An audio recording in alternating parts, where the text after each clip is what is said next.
بسم الله الرحمن الرحيم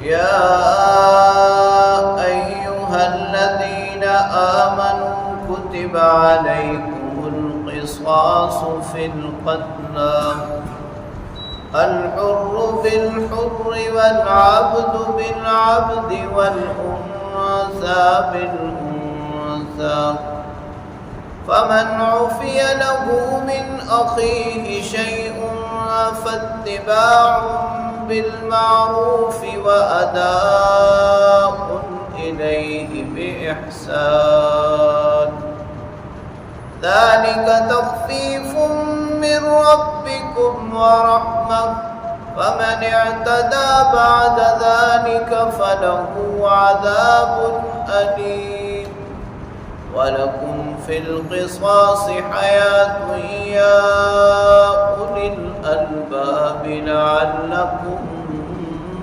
تتقون صدق الله وصدق رسوله النبي الكريم۔ سورہ بقرہ کی آیت نمبر 178 اور 179 کی تلاوت آپ نے سماعت کی۔ ترجمہ سماعت فرمائیں۔ یا ایھا الذین آمنوا، اے ایمان والو، کتب علیکم القصاص فی القتلی، وہ لوگ جنہیں جان بوجھ کر ناحق قتل کر دیا گیا ہے ان کے بارے میں تمہارے اوپر قصاص کو فرض کر دیا گیا ہے۔ الحر بالحر، آزاد آزاد کے بدلے، والعبد بالعبد، غلام غلام کے بدلے، والانثى بالانثى، عورت عورت کے بدلے۔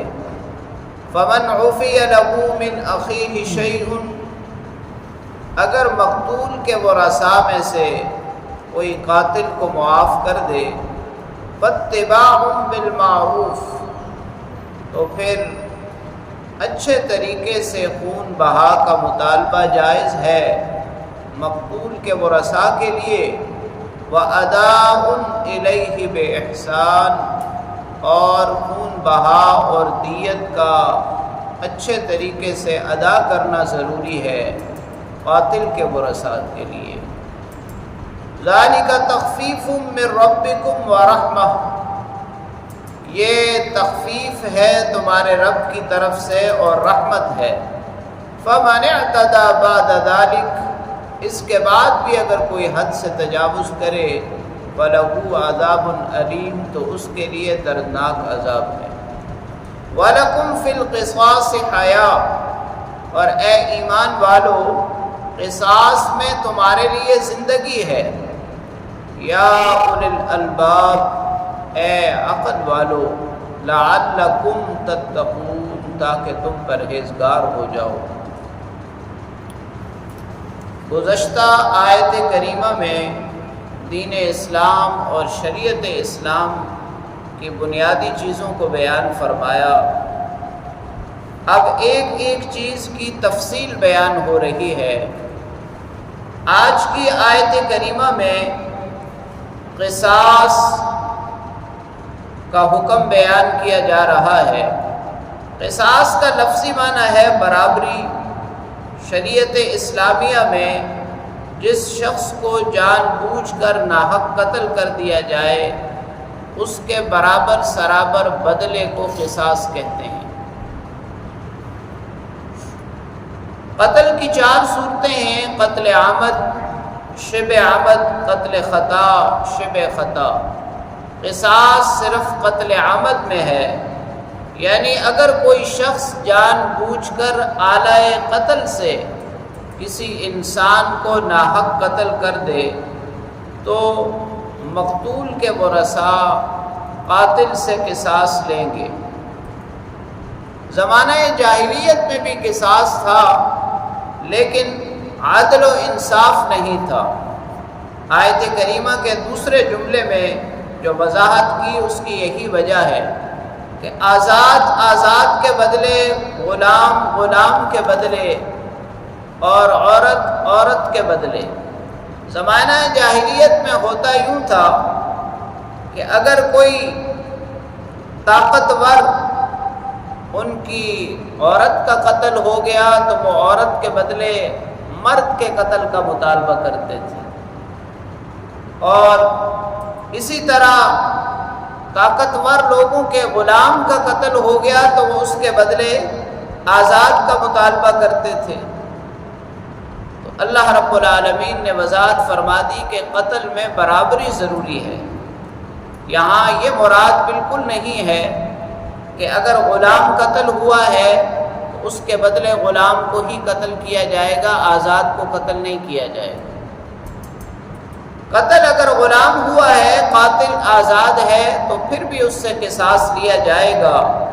قاتل خاتون ہے تو خاتون سے قصاص لیا جائے گا، اور خاتون کا قاتل اگر مرد ہے تو مرد سے قصاص لیا جائے گا. قصاص میں برابری، عدل و انصاف ضروری ہے. پھر دوسری بات یہ کہ پہلی شریعتوں میں قصاص تو تھا لیکن دیت نہیں تھی، اور اگر دیت تھی تو پھر قصاص نہیں تھا. شریعت اسلامیہ میں قصاص بھی ہے اور دیت بھی ہے، یعنی مقتول کے ورثاء قتل عمد کی صورت میں بھی اگر قصاص معاف کر دیں تو ان کے لیے جائز ہے کہ وہ دیت کا مطالبہ کریں، اور اگر وہ دیت کا مطالبہ کریں تو قاتل اور قاتل کے ورثاء کے لیے یہ تعلیم دی گئی ہے، یہ حکم دیا گیا ہے کہ وہ اچھے طریقے سے دیت ادا کر دیں. اب دیت کیا ہے، خون بہا کیا ہے؟ نبی کریم صلی اللہ علیہ وسلم نے جس کی وضاحت فرمائی، وہ اگر اونٹوں سے دیت ادا کی جائے تو 100 اونٹ ہیں، دینار سے ادا کیا جائے تو 1000 دینار ہیں، اور درہم سے ادا کی جائے تو 10,000 درہم دیت ہے. اسی کو اللہ کریم نے فرمایا کہ شریعت اسلامیہ نے جہاں قصاص کو لازم کیا ہے وہاں معافی کی صورت میں دیت کو بھی جائز قرار دیا ہے. یہ اللہ رب العالمین کی طرف سے تخفیف بھی ہے اور رحمت بھی ہے. اور خون بہا دیت لینے کے بعد بھی اگر کوئی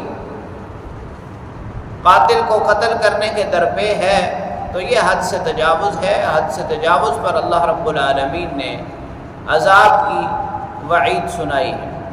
دوسری آیت کریمہ میں اللہ کریم نے یہ بات بیان فرمائی کہ اے ایمان والو، اے عقل والو، قصاص میں تمہارے لیے زندگی ہے.